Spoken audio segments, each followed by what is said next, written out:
Чек арада жарадар болгон айдоочу тажик тарап күнөөсүн моюндады. Баткендин Лейлек районунда кыргыз жаранынын октон жарадар болушу боюнча күнөөнү тажик тарап өз моюнуна алды. Бул тууралуу УКМКнын чек ара кызматынан билдиришти.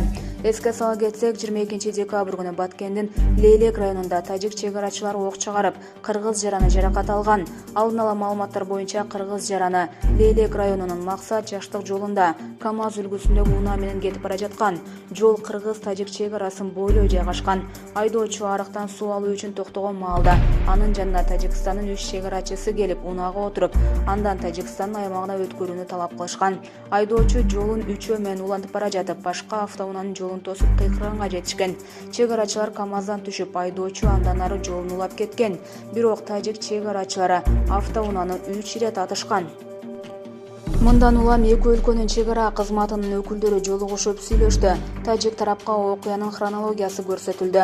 Коңшу өлкөнүн чек ара кызматынын аймактык жетекчилиги өз кызматкерлеринин мыйзамсыз аракеттерин моюнга алды. Ошондой эле мындай каттачылык кетирген аскерлерге чара колдонулары айтылды деп жазат билдирүүдө. Аталган факты Тажикстандын аскер прокуратурасы тарабынан каралары белгилүү болду. Учурда Кыргызстан менен Тажикстандын мамлекеттик чек арасында абал туруктуу деп бааланууда. Булак Спутник KG. Садыр Жапаров элчи Осмоналиевке сөгүш жарыялады. Садыр Жапаров Азербайжандагы элчи Кайрат Осмоналиевке катуу сөгүш жарыялады. Кыргыз Республикасынын Азербайжандагы элчиси Кайрат Осмоналиевдин Кыргызстан, Орто Азия жана Кавказ өлкөлөрүнө Орусиядан өзүнчө жолугушууну сунуштады деп бир катар ЖМКларга жарыяланган маалымат чындыкка дал келбейт жана чагымчыл мүнөзгө ээ. Президенттин администрациясынын маалыматтык саясат кызматы билдиргендей, белгиленген маекте бул тууралуу сөз да болгон эмес. Аны менен бирге ЖМКда бул сыяктуу бурмаланган чечмелөөгө жана ЖМКларда айын кептерге жол берген борбор менен макулдашылбаган билдирүүсү үчүн президент Садыр Жапаров Кыргыз Республикасынын Азербайжандагы элчиси Кайрат Осмоналиевке катуу сөгүш жарыялады. Булак Назар Ньюс KG. Депутат Бакытбек Жетигенов камактан бошотулду. Жогорку кеңештин депутаты Бакытбек Жетигенов 22 декабрда камактан бошотулду. 1-май райондук соту УКМКнын өтүнүшүн канааттандырып, депутатка карата баш коргоо чарасын жокко чыгарды. 22 декабрда парламент башкы прокурордун депутат Жетигеновду кол тийбестиктен ажыратуу тууралуу сунушунан баш тартып, депутатты жоопко тартууга уруксаат берген жок. Жетигенов бийликти күч менен басып алууга даярданган деп шектелип, камакка алынган болчу. Булак Назар Ньюс KG. Мыйзамсыз баюуга шектелген жогорку соттун судьясы кызматынан четтетилди. Парламенттин депутаттары 22 декабрдагы отурумда жогорку соттун судьясы Дилфуза Боронбаеваны кызматынан убактылуу четтетүү жөнүндө президенттин сунушун колдоду. УКМК Боронбаеваны мыйзамсыз баюуга шектеп жатат.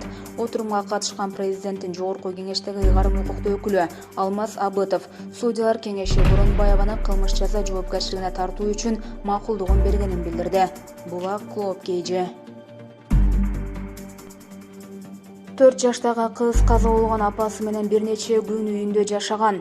Орусиянын Ленинград облусундагы айылдардын биринде кыз каза болгон апасынын сөөгү менен батирде бир нече күн жашаган. Бул тууралуу аталган өлкөнүн маалымат каражаттары жазып чыкты.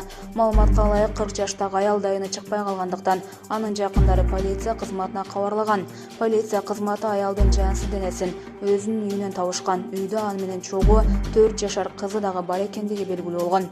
Аялдын өлүмүнүн себеби азыркы учурда белгисиз. Маркум спирт ичимдигин ичүү эмес. Укук коргоо органдары батирде азык-түлүк түгөнгөнүн 4 жашар кыз аябай ачка болгондугун билдирген. Учурда кыз ооруканада жана абалы жакшы.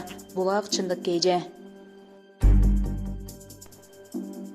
Видео. Спортчулардын чыры Бишкекте автоматтан ок атылды.